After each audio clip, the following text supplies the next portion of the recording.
Hi all welcome to Amal's academy. Amal's അക്കാഡമിയുടെ ഒരു പുതിയ വീഡിയോയിലേക്ക് എല്ലാവർക്കും സ്വാഗതം.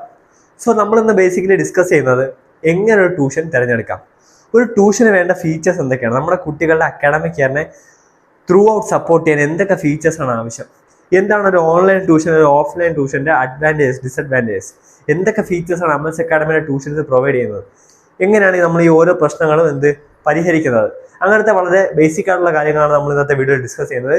സോ നമുക്ക് വീഡിയോയിലേക്ക് പോവാം. സോ ബേസിക്കലി ഒരു ട്യൂഷൻ ചൂസ് ചെയ്യുമ്പോഴത്തേക്ക് എന്തൊക്കെ ഫീച്ചേഴ്സ് നമ്മുടെ ട്യൂഷൻസിൽ വേണം, അതാണ് നമ്മൾ ഡിസ്കസ് ചെയ്യുന്നത്. നമുക്ക് ആദ്യം ഓഫ്ലൈൻ ട്യൂഷൻസിന് അഡ്വാൻറ്റേജസും ഡിസഡ്വാൻറ്റേജസും നോക്കാം. സോ ബേസിക്കലി നമ്മളെല്ലാവരും പ്രിഫർ ചെയ്യുന്നത് എന്താണ്, ഓഫ്ലൈൻ ട്യൂഷൻസ് ആണ് അല്ലേ. വീടിൻ്റെ അടുത്തുള്ള ഒരു ട്യൂഷൻ അല്ലെങ്കിൽ കുറച്ച് ഫേമസ് ആയിട്ടുള്ള ഒരു ഓഫ്ലൈൻ സെൻറ്ററിൽ നമ്മൾ കുട്ടികളെ കൊണ്ട് ചേർക്കുന്നു. അപ്പോൾ ഇത് നമ്മുടെ കുട്ടികളെ എത്രത്തോളം ബെനിഫിറ്റ് ചെയ്യുന്നു എന്നുള്ളത് നമ്മൾ ചിന്തിച്ചിട്ടുണ്ടോ? അതായത് എന്തൊക്കെയാണ് അവിടുത്തെ ഒരു അറ്റ്മോസ്ഫിയർ, അല്ലെങ്കിൽ നമ്മുടെ കുട്ടികൾ അവിടെ ശ്രദ്ധിക്കുന്നുണ്ടോ, ഇങ്ങനത്തെ ബേസിക് കാര്യങ്ങൾ നമ്മൾ ആലോചിക്കുന്നുണ്ടോ? ഇപ്പം ഒരു ഓഫ്ലൈൻ ട്യൂഷൻ സെൻറ്ററിൻ്റെ ഏറ്റവും വലിയ അഡ്വാൻറ്റേജ് എന്ന് പറയുന്നത് കുട്ടികൾക്ക് പേഴ്സണൽ ആയിട്ടുള്ള ഒരു അറ്റൻഷൻ കിട്ടുക, അതായത് ലൈവായിട്ട് അധ്യാപകരോട് ഇന്ററാക്ട് ചെയ്യുക, ഡൗട്ട്സ് ചോദിക്കുക. ഇതാണ് ഒരു ഓഫ്ലൈൻ ട്യൂഷൻ്റെ ഏറ്റവും വലിയ അഡ്വാൻറ്റേജ് എന്ന് പറയുന്നത്. പക്ഷേ ഒരു അത്യാവശ്യം ഫേമസ് ആയിട്ടുള്ള ഒരു ട്യൂഷൻ സെൻറ്റർ ആണെങ്കിൽ അവിടെ 50+ സ്റ്റുഡൻസ് എന്തായാലും കാണും. അപ്പോൾ അവിടെ കുട്ടികൾക്ക് ആ ഒരു ഓപ്പർച്യൂണിറ്റി മിസ് ചെയ്യാണ്. പിന്നെ വരുന്ന ഏറ്റവും കൂടുതൽ ഡിസഡ്വാൻറ്റേജസ് ആണ് ഓഫ്ലൈൻ ട്യൂഷൻസിന്. കാരണം കുട്ടികൾ നേരെ സ്കൂൾ കഴിഞ്ഞാണ് ഇവിടെ പോകുന്നത്, ഈ ട്യൂഷൻ സെന്റേഴ്സിലേക്ക് പോകുന്നത്. അപ്പോൾ കുട്ടികൾ ഓൾറെഡി ടയേർഡാണ്. അന്നത്തെ ഒരു ദിവസം ഒരു 8 മണിക്കൂറൊക്കെ പഠിച്ചിട്ട് കുട്ടികൾ ഓൾറെഡി ടയേർഡായിട്ടാണ് ഓഫ്ലൈൻ ട്യൂഷൻസിന് പോകുന്നത്. ഒരുപാട് കുട്ടികളുണ്ടെങ്കിൽ സ്കൂളിലേക്ക് അറ്റ്മോസ്ഫിയർ തന്നെയാണ്. സ്കൂളിൽ എങ്ങനെയാണോ കുട്ടികൾ ഇരുന്നത് അതുപോലെ തന്നെയാണ് ഇവിടെ വന്നിരുന്ന് പഠിക്കുന്നത്. അപ്പോൾ ബേസിക്കലി സ്കൂളിൽ പഠിച്ചോ അത് അതുപോലെ റിപ്പീറ്റ് ചെയ്യുന്ന ഒരു സ്ഥലമായിട്ട് മാറി ട്യൂഷൻ എന്ന് പറയുന്നത്. സ്കൂളിൽ പഠിക്കുന്നത് ഒന്നുകൂടെ വീണ്ടും പഠിപ്പിക്കാനാണെങ്കിൽ നമുക്ക് ട്യൂഷൻസിൻ്റെ ആവശ്യമില്ലല്ലോ. ആ ട്യൂഷന് സ്കൂളിൽ പോകുന്നവരെ ട്യൂഷന് പോയാൽ പോരെ. അപ്പോൾ നമ്മുടെ ആവശ്യം എന്താണ്, സ്കൂളിൽ മനസ്സിലാവാത്ത കാര്യങ്ങൾ, സ്കൂളിൽ ക്ലിയർ ആവാത്ത കൺസെപ്റ്റ്സ്, സ്കൂളിൽ ഒരുപാട് കുട്ടികളുണ്ട്, ഒരു ഇൻഡിവിജ്വൽ അറ്റൻഷൻ കിട്ടുന്നില്ല. അപ്പോൾ ഈ സ്കൂളിൽ ഉണ്ടാകുന്ന കുറവുകൾ പരിഹരിക്കുകയാണ് ഒരു ട്യൂഷൻ്റെ ലക്ഷ്യമെന്ന് പറയുന്നത്. സോ അപ്പോൾ നമുക്കൊരു സ്കൂളിലേക്ക് അറ്റ്മോസ്ഫിയർ ഉണ്ടായിട്ട് കാര്യമില്ല. പിന്നെ മറ്റൊരു പ്രശ്നം എന്താണ്, ഇപ്പൊ കുട്ടികൾ കുറഞ്ഞ ഒരു ട്യൂഷൻ സെന്റർ ആണെന്ന് നോക്കിയാൽ, കുട്ടികൾ കുറഞ്ഞ ഒരു ട്യൂഷൻ സെന്റർ ആണെങ്കിൽ എന്താണ് പ്രശ്നം, 5ാം ക്ലാസ് 7ാം ക്ലാസ് 10ാം ക്ലാസ് 12ാം ക്ലാസ് ഇവരെല്ലാം ഒരു 5 ബെഞ്ചിലായിട്ട് ഒരുമിച്ച് ഇരിക്കും. ഈ അധ്യാപകൻ ആദ്യം 5ാം ക്ലാസ്സിന് ഒരു അരമണിക്കൂർ പഠിപ്പിക്കും, പിന്നെ 10ാം ക്ലാസ്സിന് ഒരു അരമണിക്കൂർ പഠിപ്പിക്കും, പിന്നെ 12ാം ക്ലാസ്സിന് അരമണിക്കൂർ പഠിപ്പിക്കും. ഭയങ്കര ഇൻഎഫിഷ്യൻ്റ് ആയിട്ടുള്ള രീതിയാണ് നമ്മുടെ കുട്ടിയുടെ അക്കാഡമിക്സിനെ ഭയങ്കരമായിട്ട് ബാധിക്കുന്ന ഒരു രീതിയാണ് ഇങ്ങനത്തെ ഒരു ഇഷ്യൂ എന്ന് പറയുന്നത്. ഇത് ഞാൻ ഓഫ്ലൈൻ ട്യൂഷൻ സെന്ററിൽ പഠിപ്പിച്ചിട്ടുള്ളത് കൊണ്ട് എനിക്കറിയാം.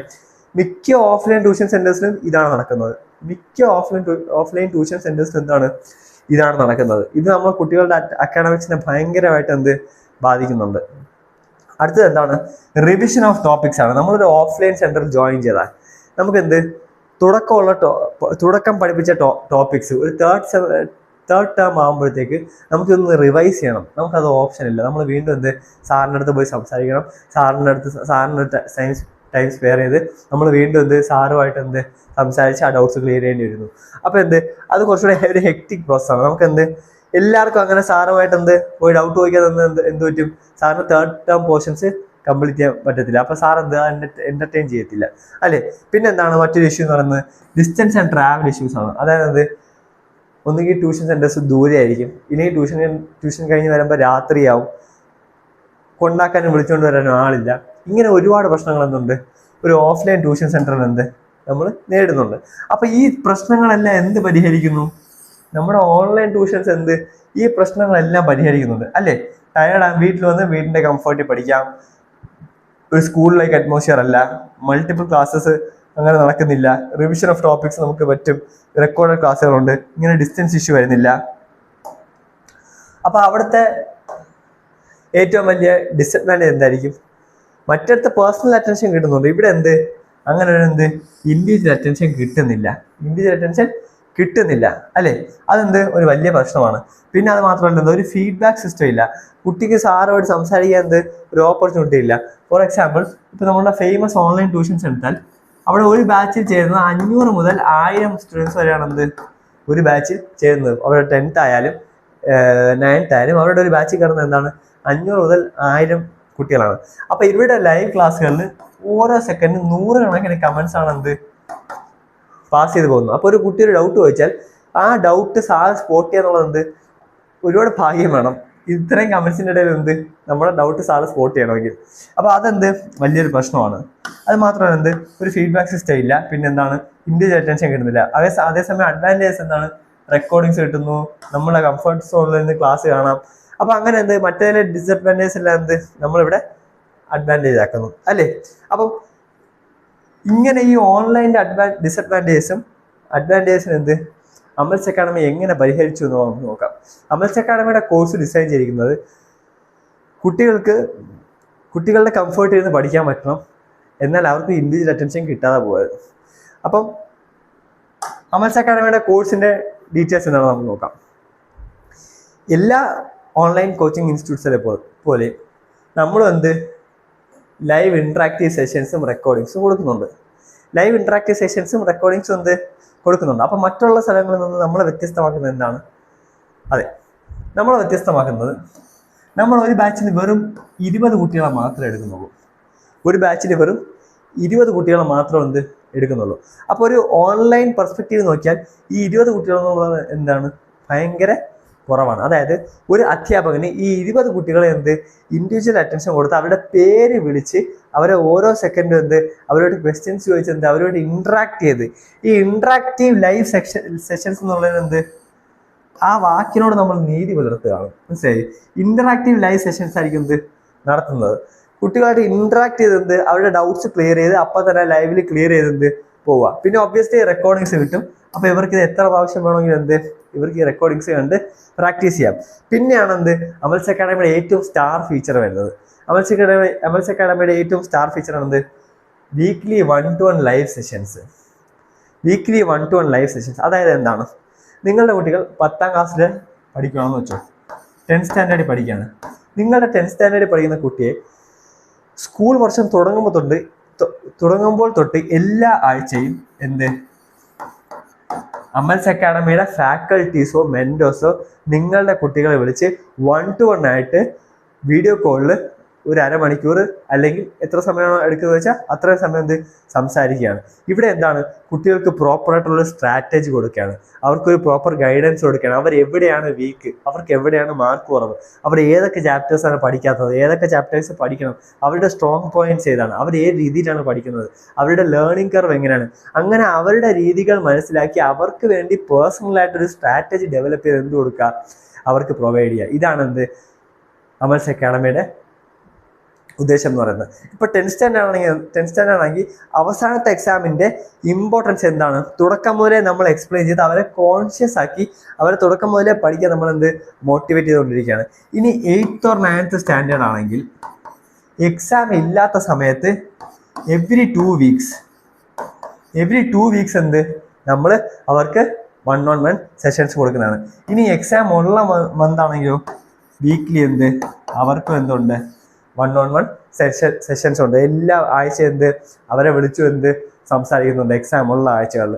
9ാം ക്ലാസ്സിൽ എന്താ 10th വേണ്ടിയുള്ള സ്ട്രോങ് ബേസ് ബിൽഡ് ചെയ്യാനുള്ള ഒരു വർഷമാണ്. അപ്പോൾ ഈ 9ാം ക്ലാസ്സിന് 10th അതേ ഇമ്പോർട്ടൻസ് ഉണ്ട്.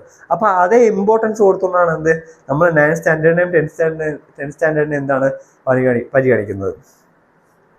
പിന്നെ അടുത്ത നമ്മുടെ ഒരു ഫീച്ചർ എന്താണ്, നിങ്ങൾക്ക് ആവശ്യമുള്ള സബ്ജക്ട്സ് മാത്രം എന്ത് ട്യൂഷൻ എടുത്താൽ മതി. എല്ലാ സബ്ജക്ട്സും എടുക്കണമെന്ന് ഒരു നിർബന്ധവും ഇല്ല. നിങ്ങൾക്ക് ആവശ്യമുള്ള സബ്ജക്ട്സ് ഫിസിക്സ് മാത്രം മതി, കെമിസ്ട്രി മാത്രം മതി, അങ്ങനെ എടുത്താൽ മതി. അങ്ങനെ നിങ്ങൾക്ക് ആവശ്യമുള്ള സബ്ജക്ട്സ് മാത്രം എന്ത് ട്യൂഷൻ എടുത്താൽ മതി. പിന്നെ ഒരു ഫീച്ചർ എന്താണ്, നമ്മൾ അശ്വസി ഡിജിറ്റൽ ബോർഡും എന്ത് അങ്ങനത്തെ അഡ്വാൻസ് ടെക്നോളജീസ് ഉപയോഗിച്ചാണ് എന്ത് നമ്മൾ പഠിപ്പിക്കുന്നത്. ഫോർ എക്സാമ്പിൾ നമുക്ക് ഈ ഡിജിറ്റൽ ബോർഡിൽ തന്നെ എന്ത് ഒരു AI എന്നുള്ളൊരു AI ഫീച്ചർ കൂടെ ഉണ്ട്. അതായത് കുട്ടികളെ എങ്ങനെ ഈസി ആയിട്ട് എന്ത് ഒരു കാര്യം സമ്മറൈസ് ചെയ്ത് കൊടുക്കാം, അവർക്കുള്ള പ്രോപ്പർ നോട്ട്സ് ഉണ്ടാക്കാം. അപ്പം അവർക്ക് അവരുടെ അക്കാഡമിക്സുമായിട്ട് ബന്ധപ്പെട്ട് അതിനെ വച്ച് ട്രെയിൻ ചെയ്തെടുത്തൊരു എന്ത് AI ആണ് നമ്മൾ യൂസ് ചെയ്യുന്നത്. എഡ്യൂക്കേഷന് വേണ്ടി പെർട്ടിക്കുലറായിട്ട് ഡെവലപ്പ് ചെയ്ത AI ആണ്. അപ്പം അതെന്ത് കുട്ടികളെ അക്കാഡമിക്സിന് ഒരുപാട് എയ്ഡ് ചെയ്യുന്നുണ്ട്. പിന്നെ അത് മാത്രമല്ല എപ്പോഴും കൺസെപ്റ്റ്സ് ക്ലിയർ ആവുന്നത് ഏറ്റവും ബെസ്റ്റ് ഇലസ്ട്രേഷൻസിലൂടെയും സിമുലേഷൻസിലൂടെയാണ് അല്ലേ. നമ്മളിപ്പോൾ മാത്സ് പഠിക്കുകയാണ്. മാത്സ് പഠിക്കുമ്പോഴത്തേക്ക് എന്ത് ഒരു വോളിയമോ ഏരിയയോ പഠിക്കണമെങ്കിൽ എന്ത് എപ്പോഴും കൺസെപ്ച്വൽ ക്ലാരിറ്റി എന്താണ് വളരെ അത്യാവശ്യമാണ്. ഇപ്പം എനിക്ക് കുട്ടികളെ പഠിപ്പിക്കുമ്പോഴത്തേക്ക് എന്ത് ഇങ്ങനെ എന്ത് ഇത് റേഡിയസ് ആണെന്ന് എന്ത് വരച്ച് പഠിപ്പിക്കാം. 3D ഫിഗേഴ്സ് എന്ത് എനിക്ക് വരച്ച് പഠിപ്പിക്കാൻ സാധിക്കുന്നു. ഇതിലൂടെ എന്ത് കുട്ടികൾക്ക് കുറച്ച് അധികം കൺസെപ്ച്വൽ ക്ലാരിറ്റി എന്ത് ലഭിക്കുന്നു അല്ലേ. കുട്ടികൾക്ക് എന്ത് കുറച്ചധികം കൺസെപ്ച്വൽ ക്ലാരിറ്റി എന്ത് ലഭിക്കുന്നു. മനസ്സിലായോ? പിന്നെ അടുത്ത എന്താണ്, ഇനി നമ്മളടുത്ത മാത്സ് വിട്ട് ബയോളജിയാണ് പഠിക്കുന്നതെന്ന് കരുതുക. ബയോളജിയാണ് പഠിക്കുന്നത്. ബയോളജിയിൽ എന്താണ് ഞാൻ പഠിക്കുന്നത്? ഞാൻ ഹാർട്ടിനെ കുറിച്ചാണ് പഠിക്കുന്നത്.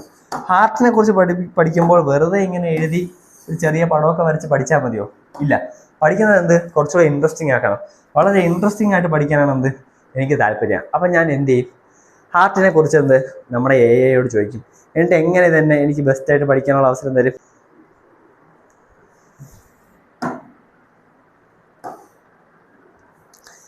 എന്തായിരുന്നു നമുക്ക് ഹാർട്ടിൻ്റെ എന്ത് പല പിക്ചേഴ്സ് ആയിരുന്നു. അപ്പം എനിക്ക് എന്ത് ചെയ്യാൻ പറ്റും, ഈ ഹാർട്ടിൻ്റെ പിക്ചറിനെ ഇവിടെ ആഡ് ചെയ്ത് എനിക്ക് എന്ത് പ്രോപ്പറായിട്ട് എന്ത് എനിക്ക് വരച്ച് എക്സ്പ്ലെയിൻ ചെയ്യാൻ എന്ത് കഴിയുന്നതാണ്. പ്രോപ്പറായിട്ട് എന്ത് ഓരോ ഇതിനെക്കുറിച്ചും എന്താണ് എനിക്ക് പ്രോപ്പറായിട്ട് വരച്ച് എക്സ്പ്ലെയിൻ ചെയ്ത് എന്ത് കുട്ടികൾക്ക് പറഞ്ഞ് മനസ്സിലാക്കി കൊടുക്കാം. അത് മാത്രമല്ല എന്ത് ഇനി എനിക്ക് വേണ്ടത് എന്താണ്, ഒരു എക്സ്പെരിമെൻ്റ് ആണ് കുട്ടികളെ കാണിക്കേണ്ടത്.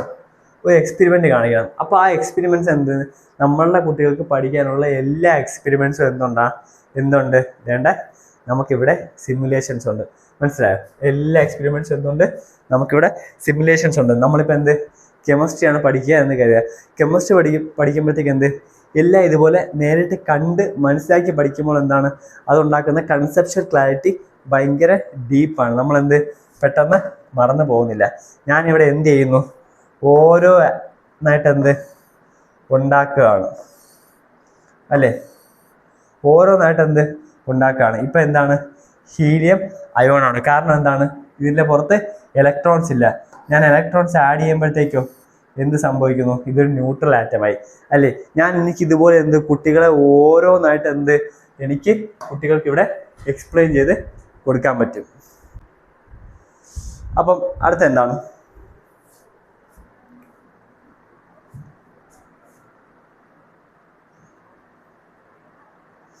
ഓക്കെ. അത് മാത്രമല്ല നമ്മൾ നേരത്തെ പറഞ്ഞ പോലെ എന്ത് ഒരു ബാച്ചിൽ 20 സ്റ്റുഡൻസിൽ കൂടുതൽ എന്ത് നമുക്ക് ഇല്ല. നമ്മളെന്ത് ഒരു ബാച്ചിൽ 20 സ്റ്റുഡൻസിൽ കൂടുതൽ എന്ത് എടുക്കുന്നില്ല. പിന്നെ ഒരു കുട്ടി നമ്മൾ കൊടുത്ത എത്ര ഹോംവർക്ക് അല്ലെങ്കിൽ അസസ്മെൻറ്റ്സ് കംപ്ലീറ്റ് ചെയ്തു, ക്ലാസ്സിൽ കയറിയില്ലെങ്കിൽ അപ്പോൾ തന്നെ എന്ത് നിങ്ങൾക്ക് നോട്ടിഫിക്കേഷൻ വരും. നിങ്ങളുടെ കുട്ടികൾ ക്ലാസ്സിൽ കയറിയിട്ടില്ല എന്ന് പറഞ്ഞു. അങ്ങനെ പിന്നെ മന്ത്ലി റിപ്പോർട്ട്സ് എല്ലാ മാസവും നിങ്ങളുടെ കുട്ടികൾ എന്തൊക്കെ വർക്ക്സ് സബ്മിറ്റ് ചെയ്തില്ല, എത്ര ക്ലാസ് കയറിയില്ല എന്നുള്ള എല്ലാ ഡീറ്റെയിൽസ് നിങ്ങൾക്ക് അവൈലബിൾ ആക്കുന്നതാണ്. പിന്നെ വേറെന്താണ്, നിങ്ങളുടെ കുട്ടികൾ അമൽസ് അക്കാഡമിയിൽ ജോയിൻ ചെയ്തിട്ട് 60% മാർക്സ് മിനിമം അച്ചീവ് ചെയ്യാൻ സാധിച്ചില്ലെങ്കിൽ മുഴുവൻ പൈസയും നമ്മൾ റീഫണ്ട് ചെയ്യുന്നതാണ്. ഫുൾ എമൗണ്ട് നമ്മൾ റീഫണ്ട് ചെയ്യും. അത് മാത്രമല്ല നമ്മൾ എക്സാം ആകുമ്പോഴത്തേക്ക് മുമ്പ് പഠിച്ച ചാപ്റ്റേഴ്സ് അതുപോലെ വീണ്ടും മുഴുവൻ ഇരുന്ന് കണ്ട് റിവൈസ് ചെയ്യേണ്ട ആവശ്യം ഇല്ല. എല്ലാ എക്സാംസിനും അല്ലെങ്കിൽ എല്ലാ ചാപ്റ്റേഴ്സിനും ഹൈ വാല്യൂ ടോപ്പിക്സ് ഉണ്ട്. ഹൈ വാല്യൂ ടോപ്പിക്സ് ഉണ്ട്. അതായത് ഏറ്റവും കൂടുതൽ ക്വസ്റ്റ്യൻസ് വരുന്നത് ഏത് സെക്ഷനിൽ നിന്നാണ്, ഏത് പാർട്ടിൽ നിന്നാണ്, ഏത് ചാപ്റ്ററിൽ നിന്നാണ് ഏറ്റവും കൂടുതൽ ക്വസ്റ്റ്യൻസ് വരുന്നത്. ഇത് ആദ്യം കംപ്ലീറ്റ് ചെയ്തിട്ടാണ് ചെയ്യേണ്ടത്, നമ്മൾ ബാക്കി കാര്യങ്ങൾ പഠിക്കേണ്ടത്. ഇത് ആദ്യം കംപ്ലീറ്റ് ചെയ്തിട്ട് ബാക്കിയുള്ള ന്യൂവാൻസസിലേക്ക് പോകേണ്ട ആവശ്യമുള്ളൂ. അപ്പോൾ ഇങ്ങനത്തെ എക്സാം സ്പെഷ്യൽ സെക്ഷൻസ് നമ്മൾ കണ്ടക്ട് ചെയ്യുന്നു. അപ്പം തുടക്കം മുതലേ ഒന്ന് പഠിക്കാൻ വിമുഖത കാണിക്കുന്ന കുട്ടികൾ ഈ ഒരു ഏരിയ കവർ ചെയ്താൽ ചെയ്യാൻ പറ്റും, അത്യാവശ്യം മാർക്ക് സ്കോർ ചെയ്യാൻ പറ്റും. അത് മാത്രമല്ല എല്ലാ കുട്ടികളും ഇപ്പോൾ എന്താണ് ചെയ്യുന്നത്, യൂട്യൂബിൽ ലൈവ് മാരത്തോൺ സെഷൻസ് കാണാൻ പോകും. ആദ്യത്തെ 5 മിനിറ്റ് മാത്രമേ മാരത്തോൺ സെഷൻസ് കാണത്തുള്ളൂ. പിന്നെ എന്താണ് പ്രശ്നം, പിന്നെ അവർ യൂട്യൂബിൽ വേറെ വീഡിയോസ് കണ്ടുകൊണ്ടിരിക്കും. നമ്മൾ ആപ്പിൽ മാരത്തോൺ സെഷൻസ് പ്രൊവൈഡ് ചെയ്യും. എവിടെ നിന്നൊക്കെ ക്വസ്റ്റ്യൻ കിട്ടുമോ, ഇന്ത്യയിൽ എവിടെയൊക്കെ ക്വസ്റ്റ്യൻ പബ്ലിഷ് ചെയ്യുമോ ആ മുഴുവൻ ക്വസ്റ്റ്യൻസ് നമ്മൾ സോർട്ട് ചെയ്ത് ഫിൽട്ടർ ചെയ്ത് ഏറ്റവും ബെസ്റ്റ് ക്വസ്റ്റ്യൻസ് നിങ്ങളിലേക്ക് എത്തിക്കുന്നതാണ്. പിന്നെ ക്ലാസ് 10th വേണ്ടി പ്യുവർലി റിസൾട്ട് ഓറിയൻറ്റഡ് ആയിട്ട് സ്പെഷ്യൽ ഫോക്കസ് കൊടുത്തുള്ള ബാച്ചസ് നമ്മൾ പ്രൊവൈഡ് ചെയ്യുന്നുണ്ട്. അതായത് 10th ക്ലാസ്സിലെ കുട്ടികളെ ഹൈ റിസൾട്ട്സ് പ്രൊഡ്യൂസ് ചെയ്യുന്നതിനായിട്ട് നമ്മൾ സ്പെഷ്യൽ ഫോക്കസ് കൊടുത്ത് നമ്മൾ dedicated 10th class batches start ചെയ്യുന്നുണ്ട്. അപ്പോൾ കൂടുതൽ ഡീറ്റെയിൽസിനായിട്ട് ചെയ്യുക, അമൽസ് അക്കാഡമിയുടെ ഈ നമ്പറിൽ വിളിച്ച് സംസാരിക്കുക. മുഴുവൻ കോഴ്സിൻ്റെ ഡീറ്റെയിൽസും ഫീസ് സ്ട്രക്ചറും ഈ നമ്പറിൽ വിളിച്ചാൽ ലഭ്യമാവുന്നതാണ്. കൂടാതെ നമ്മളുടെ വെബ്സൈറ്റിൽ കയറി കോഴ്സ് ഡീറ്റെയിൽസ് നോക്കാവുന്നതാണ്. ഈ വെബ്സൈറ്റിൽ കാണുന്ന ഫീസിൽ നിന്നും നമ്മൾ ഹെവി ഫീസ് ഡിസ്കൗണ്ട്സ് ഓഫർ ചെയ്യുന്നുണ്ട്. ഈ നമ്പറിലേക്ക് വിളിച്ചാൽ മാത്രം മതി.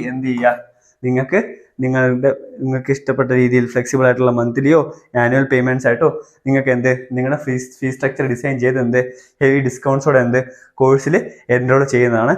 സോ എല്ലാവർക്കും ഈ വീഡിയോ ഇഷ്ടപ്പെടുമെന്ന് കരുതുന്നു. നിങ്ങളുടെ ഫ്രണ്ട്സിനും ഫാമിലിക്കും എല്ലാം ഈ വീഡിയോ ഷെയർ ചെയ്യുക. അമൽസ് അക്കാഡമിയുടെ കോഴ്സിൻ്റെ ഡീറ്റെയിൽസ് കയറി നോക്കുക. മാക്സിമം സപ്പോർട്ട് ചെയ്യുക. ചാനൽ സബ്സ്ക്രൈബ് ചെയ്യുക. നമ്മൾ മോർ എഡ്യൂക്കേഷണൽ വീഡിയോസ് ഈ ചാനലിൽ പോസ്റ്റ് ചെയ്യുന്നതാണ്. ചെറിയ ചെറിയ കൺസെപ്റ്റ്സ് നമ്മൾ ഈ ചാനലിൽ പോസ്റ്റ് ചെയ്യുന്നുണ്ട്. അപ്പോൾ നിങ്ങളുടെ കുട്ടികൾക്ക് അത് ഷെയർ ചെയ്യാനായിട്ട് ഈ ചാനൽ സബ്സ്ക്രൈബ് ചെയ്തിടുക. അപ്പം എല്ലാവർക്കും thank you so much. Signing off, Amal's academy.